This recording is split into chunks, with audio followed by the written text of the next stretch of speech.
नमस्कार. सध्या आपण आलेलो आहे आंबेगावच्या हायवेवर, जे आपल्या सिंहगड रोडवर आहे आणि आपल्या समोर या गोष्टी इथं एक वेगळा विचित्र प्रकरण समोर येतं आणि तो प्रकरण असं आहे की इथं उपस्थित असलेल्या महिला ऑन कॅमेरा येऊन बोलायला देखील घाबरतायत. आपण इथलच्या स्थानिक नागरिकांकडूनच जाणून घेऊया की नेमका काय आहे विषय आणि कशामुळे एवढी भीती सध्या ह्या परिसरात आहे. दादा, काय झालंय? गेल्या 1 महिन्यापासून पाहताय की सगळ्या न्यूज चॅनल पण पाहतात की ह्या व्यवसाय बंद करण्यासाठी मी पोलिसांसंग किंवा सगळ्या लोकांसंग बोलत आहे. हा विषय पुन्हा परत चालू झालेला आहे. त्या संदर्भात आज मी परत इथं आलेलो आहे की बाबा हा व्यवसाय कुठल्याही परिस्थितीत बंद झाला पाहिजे. आणि आज मी हे शेवटचं सांगतो, येत्या 8 दिवसात जर याच्यावरती जर कारवाई केली नाही तर मी माझ्या पद्धतीने पोलीस स्टेशनवरती मोठा मोर्चाने येणार आहे. इथले स्थानिक नागरिकच आता इथं सगळ्या गोष्टी बोलतील काय आहे ते. काय झालंय? नमस्कार. हा गेल्या लॉकडाऊन पासूनचा हा विषय चालू झालेला आहे. दरवर्षी हा इथे येणारे जे राजकीय नेते आहेत, आम्ही प्रत्येकाला याचं निवेदन दिलेलं आहे. राष्ट्रवादी काँग्रेस असेल, बीजेपी असेल. आणि प्रकार काय होतो, 2 ते 3 महिने इथं तो प्रकार थांबतो. पोलिसांच्या गाड्या लागतात, पोलिसांच्या गाड्या येऊन थांबतात. तोपर्यंत गाड्या आहेत तोपर्यंत प्रकार थांबलेला असतो. जेव्हा काय गाड्या जातात निघून, परत प्रकार चालू राहतो. महिलांना इथं समोर ऑन कॅमेरा येत नाहीये, त्याचा काय प्रॉब्लेम आहे? तुम्ही एकदा सविस्तरपणे सांगा.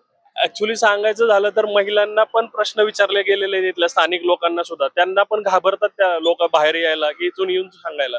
त्या लोकांना आहे ना, महिलांना पण विचारलं गेलेलं आहे हा प्रश्न की तुम्ही येताल काय वगैरे, अशा प्रकारे बोलणं झालेलं आहे. पण धमक्या देतात असं काही कळण्यात येते आम्हाला, त्याचा काय? धमक्या दिलेल्या आहेत प्रत्येक. आता वैयक्तिक प्रत्येकाचं नाव मी नाही सांगू शकत इथे, पण अशा प्रकारही इथं घडलेले आहेत.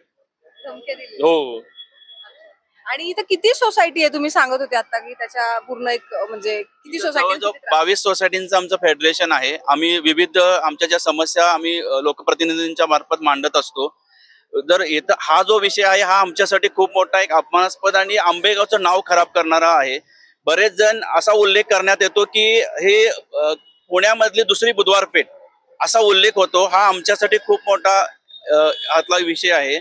आणि बऱ्याच महिलांनी सुद्धा, तुम्ही आता विचारलं की बऱ्याच महिला याच्यासाठी आम्ही आंदोलन बऱ्याच सोसायटींनी केलं. रात्री जागून पोलीस प्रशासनाला मदत करण्याचा प्रयत्न पण केला. पण लेडीजना सुद्धा अडवून धमकी देण्यात आल्या. पर्सनली त्यांना कॉल करून त्यांचे नंबर्स मिळवून त्यांना जीवे मारण्याच्या धमक्या. इव्हन काही जे कोणी हे काही चालवतात ते अक्षरशः बंदूक वगैरे घेऊन सुद्धा त्यांनी धमकी देण्याचा प्रयत्न, दहशत माजवण्याचा प्रयत्न केलेला आहे. त्या सर्वांना एक विनंती आहे मीडिया मार्फत की तुम्ही पूर्वी धंदा करत होतात, भरपूर आतापर्यंत कमाई केली असेल, ठीक आहे. पण आता इथं रेसिडेन्शियल एरिया मोठा झाल्यानंतर हा इथला एरिया बदलून दुसरीकडे जर गेलात, हा जो काही व्यवसाय आहे याला कुठेही गेला तरी काय असं लोकल हायवे स्ट्रीट पाहिजे किंवा असं काही नाहीये, तर त्यांनी दुसरीकडे पण हा करू शकतात.